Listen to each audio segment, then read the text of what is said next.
हो मेरे चैंपियंस, और कैसी चल रही है आपकी पढ़ाई। आज हम लोग सीखेंगे प्रकाश का परावर्तन, रिफ्लेक्शन ऑफ लाइट। तो सबसे पहले हम लोग बेसिक से एकदम कॉन्सेप्ट के साथ समझेंगे। जब तक कॉन्सेप्ट क्लियर नहीं होगा तब तक आगे नहीं बढ़ेंगे। तो सबसे पहले हम लोग समझते हैं प्रकाश क्या होता है।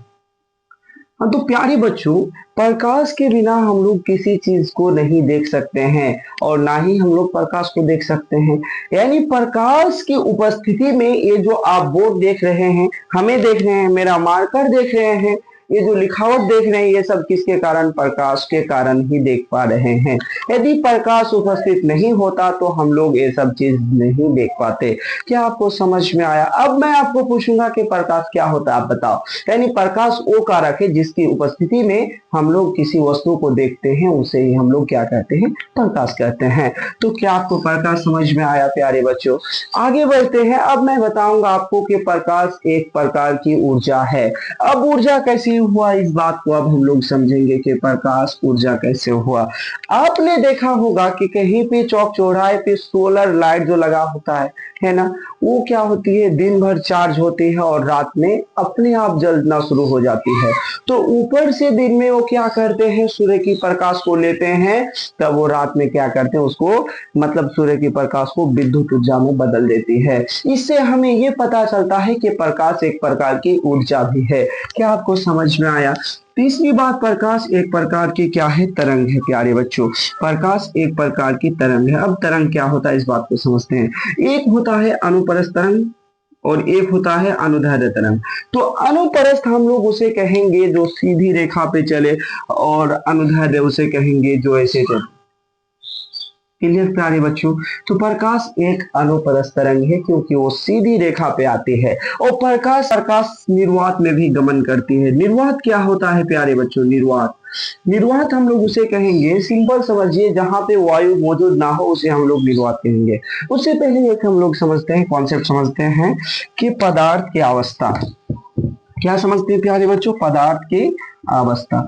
अब पदार्थ की अवस्था कितने प्रकार के होते हैं ये आप बताएंगे। पहला तो होता है ठोस, उसके बाद होता है द्रव, उसके बाद होता है गैस।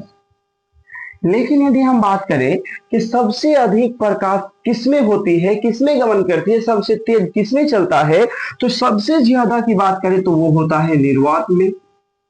उसके बाद होता है वायु में यानी गैस, चलिए गैस लिख देते हैं। उसके बाद होता है द्रव में, उसके बाद होता है ठोस में। क्या आपको समझ में आया? लेकिन ये तो हुई प्रकाश की बात। और ध्वनि जो होता है, जो हमें आवाज सुनाई देता है, तो आवाज सबसे ज्यादा किसमें होता है? तो इसका बिल्कुल उल्टा कर दीजिए। यदि हम ध्वनि की बात करें तो ध्वनि सबसे अधिक जो होता है वो होता है ठोस में, उसके बाद होता है द्रव में, उसके बाद होता है गैस में। क्या आपको समझ में आया? क्या आपको ये क्लियर कॉन्सेप्ट समझ में आया? यदि समझ में आया होगा तो दिल से बता दीजिए यस सर समझ में आ गया। अब हम लोग आगे चलते हैं कि निर्वात क्या होता है। ये बात समझ में आ गया होगा तो हम इसको अभी मिटा देते हैं, क्योंकि और हमको इसमें अभी लिखना है। तो निर्वात क्या होता है इस बात को समझते हैं। निर्वात उस स्थान को कहते हैं जहां पे वायु मौजूद ना हो, यानी बिल्कुल हवा ना हो, उसे हम लोग क्या कहेंगे? निर्वात कहेंगे। और निर्वात में यदि हम बात करें कि प्रकाश की चाल कितनी होती है, तो लगभग 3 लाख किलोमीटर प्रति सेकंड होती है। 3 लाख किलोमीटर कितनी होती है? प्रति सेकंड। इसे हम लोग लिख सकते हैं 3 × 10⁻⁸ मीटर पर सेकेंड कह सकते हैं, 8 मीटर पर सेकेंड। लेकिन यदि हम इसको किलोमीटर में चेंज करें तो हम कह सकते हैं 3 × 10⁵ किलोमीटर पर सेकेंड। क्या आपको समझ में आया प्यारे बच्चों? लेकिन इसी चीज को यदि हम बोले कि वायु में कितना होता है, वायु की बात करते हैं, तो वायु में भी 3 लाख किलोमीटर प्रति सेकंड होता है। 3 लाख किलोमीटर प्रति सेकंड होता है। 3 लाख किलोमीटर प्रति सेकंड होता है। हाँ, तो क्या प्यारे बच्चों आपको समझ में आया इस बात को। और यदि हम बात करें कि सबसे अधिक किस में होता है, सबसे अधिक निर्वात में होता है वायु में, तो मेरा जवाब होगा कि सबसे अधिक निर्वात में होती है, क्योंकि वायु से ज्यादा निर्वात में गमन करती है। आप एक बात जानते होंगे कि कभी आपने बिजली चमकते हुए देखे हैं ना प्यारे बच्चों। जब बिजली चमकती है तो सबसे पहले हमें उसकी रोशनी दिखाई देती है, तब कुछ देर बाद मतलब कुछ समय कुछ सेकंड बाद ही हमें आवाज सुनाई देती है। यानी हमें इससे ये पता चलता है कि ध्वनि से ज्यादा तेज जो है वो है प्रकाश होती है, क्योंकि सबसे पहले हमें उसकी रोशनी दिखाई देती है, उसके बाद हमें आवाज सुनाई देती है। क्या आपको समझ में आया प्यारे बच्चों? क्या आपको समझ, तो आगे बढ़े, तो चलिए आगे बढ़ते हैं। अब पृथ्वी जो है, पृथ्वी वासियों के लिए यदि बात करें तो सबसे बड़ा जो है वो प्रकाश की स्रोत क्या है, यानी सबसे ज्यादा उसे प्रकाश कहाँ से प्राप्त होती है?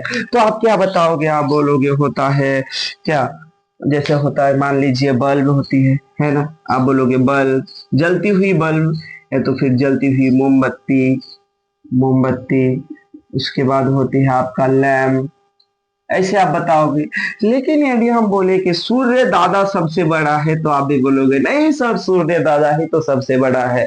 तो सबसे बड़ा जो है वो हमारा सूर्य दादा है, उसके बाद तारा है। लेकिन इसमें और एक बात है, यदि ये सब जो है ये हम मानव द्वारा बनाया गया है, इसीलिए हम लोग इसे क्या कहेंगे, मानव निर्मित है। लेकिन यदि सूर्य दादा और तारा की बात करें तो ये किसने बनाया?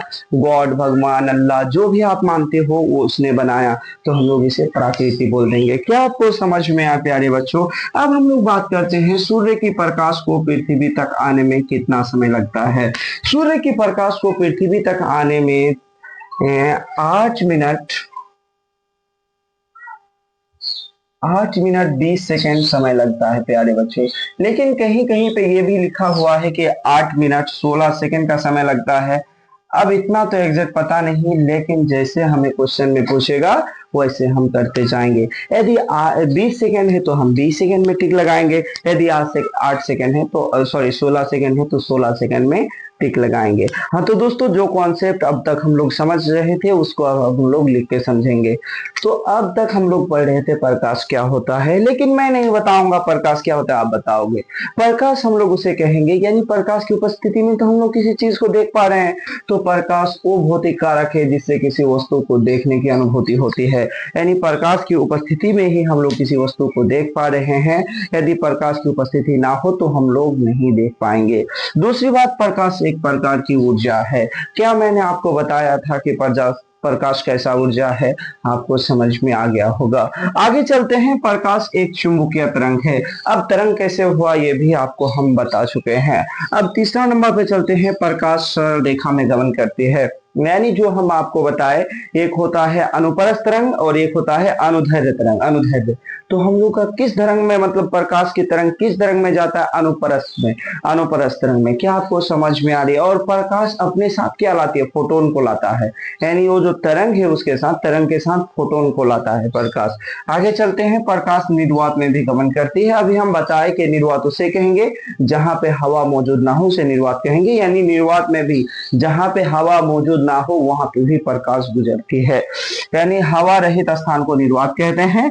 वायु में प्रकाश की चाल 3 लाख किलोमीटर प्रति सेकंड होता है, यानी 1 सेकंड में 3 लाख किलोमीटर तय करती है कौन? प्रकाश, वायु में। यदि हम निर्वात की बात करें तो निर्वात में भी प्रकाश की चाल 3 लाख किलोमीटर प्रति सेकंड, इसे हम 3 इंटू 10⁸ मीटर पर सेकंड कह सकते हैं, या फिर 3 इंटू 10⁵ किलोमीटर पर सेकेंड। यदि किलोमीटर में बोले तो हम लोग 10⁵ लिख सकते हैं। क्या आपको समझ में आया प्यारे बच्चों? और पृथ्वी वासियों के लिए प्रकाश का सबसे बड़ा स्रोत है सूर्य दादा। यदि पृथ्वी की बात करें कि पृथ्वी के लोग जो अक्सर चीज को देखते हैं, ज्यादातर चीज को देखते हैं, तो सबसे ज्यादा उसे प्रकाश कहाँ से मिलती है? तो हम सबका जवाब यही होगा कि सबसे ज्यादा यदि हमें मिलता है तो हमारा सूर्य दादा है। अब आगे चलते हैं। सूर्य की प्रकाश पृथ्वी तक पहुंचने में 8 मिनट 20 सेकंड का समय लगता है। अब किसी में 16 सेकंड भी दिया हुआ है, लेकिन 20 सेकंड ज्यादा मानते हैं, तो चलिए हम लोग भी 20 सेकंड ही मानेंगे। लेकिन यदि ऑप्शन में 16 सेकंड आए तो आप लोग घबराना नहीं है कि 16 सेकंड को ही मानना है, लेकिन यदि 20 सेकंड आए तो 20 सेकंड को मानना है। क्लियर बात। लेकिन हम लोग दोनों को याद रखेंगे। हमें क्या, हमें याद रखना है बस, हमें दोनों याद रखेंगे, जैसा पूछेगा वैसा हम भी करेंगे।